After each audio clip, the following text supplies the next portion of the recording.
O nosso grupo sou eu, Nicolas Cavalcante e o João Guilherme Lippert. E a gente vai falar um pouco sobre o filme 12 Anos de Escravidão, que foi feito em 2014 e dirigido pelo diretor Steve McQueen.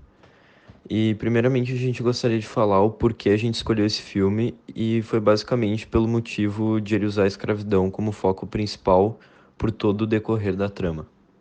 A escravidão foi o reflexo de um momento histórico, político e cultural do passado. Hoje, existe uma tentativa de reparação em relação aos negros, tanto pelos preconceitos que ainda enfrentam, quanto pelas dificuldades socioeconômicas decorrentes da escravidão, consequências que se arrastam há décadas. E essa tentativa de reparar o passado pode ser custosa, pois a distância temporal pode causar resistência, como no caso das cotas em universidades para estudantes negros. É necessário olhar para o passado e refletir sobre ele, não porque possa se repetir, os acontecimentos estão fortemente ligados ao contexto de cada época, mas porque ele adquire novas facetas no presente. Bom, o filme começa falando sobre um homem chamado Solomon, que mora em Saratoga, Nova York. Ele aceita um trabalho que o leva para outra cidade, e lá ele é enganado e acaba sendo raptado e escravizado por dois brancos. Sem seus documentos que provariam a sua condição de negro liberto, eles atribuem a ele uma outra identidade, que seria de um negro fugitivo da Geórgia. No cativeiro, ele sofre sua primeira sessão de tortura, quando nega a sua condição de negro escravo. Quando Solomon, agora chamado como Platt, é posto à venda, presencia-se uma cena com uma mulher e dois filhos, em que o vendedor apenas oferece a mãe para a venda, já que ele vislumbra que ganhará muito mais dinheiro vendendo os filhos separadamente, escancarando que o interesse econômico sempre falou mais alto do que a humanidade. Solomon, então, é levado e vendido como escravo para um senhor. Na primeira fazenda em que ele trabalha, a olhos desatentos, pode parecer que o dono dos escravos, vulgo Ford, é um homem bondoso e que trata seus negros com humanidade. Entretanto, ele é tão ou até mais racista do que os demais. Isso porque, mesmo sabendo que Solomon é um homem que teve educação e tendo ciência de que ele for um homem livre, ainda assim recusa-se a lhe devolver a liberdade e acaba negociando para outro proprietário.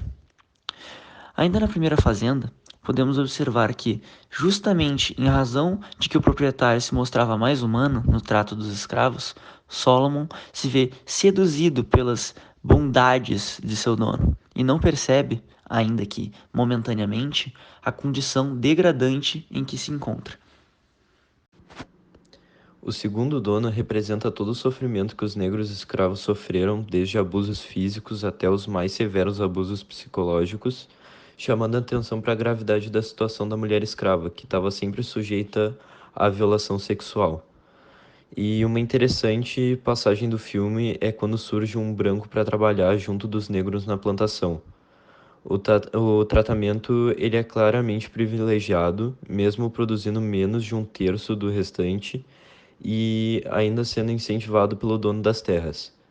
Esse homem branco também mostra várias vezes que nunca imaginou chegar na mesma posição de um negro. E outra interessante passagem é quando uma negra escrava chamada Patsy implora que o Solomon matasse ela, pois ela estava sofrendo diversos abusos sexuais, e ainda por cima ela era castigada diversas vezes pela esposa do proprietário devido a ciúmes.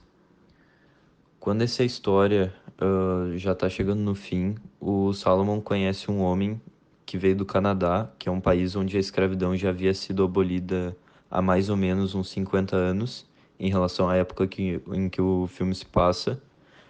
E esse homem tem ideias completamente diferentes das pessoas que moravam nos Estados Unidos, por conta do país dele já ter abolido a escravidão há muito tempo.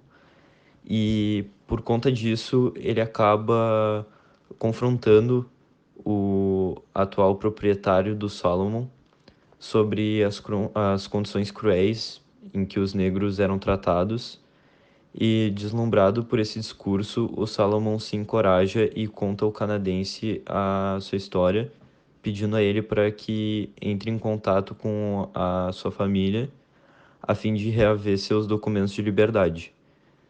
E o filme termina com Salomon sendo resgatado e voltando completamente debilitado e envelhecido. O filme é inspirado na vida de Solomon Northup, que após sua libertação envolveu-se na luta abolicionista, participando inclusive da fuga de diversos negros escravos. Solomon também processou seus raptores, mas perdeu a batalha judicial, pois naquela época não se permitia um negro processar um branco.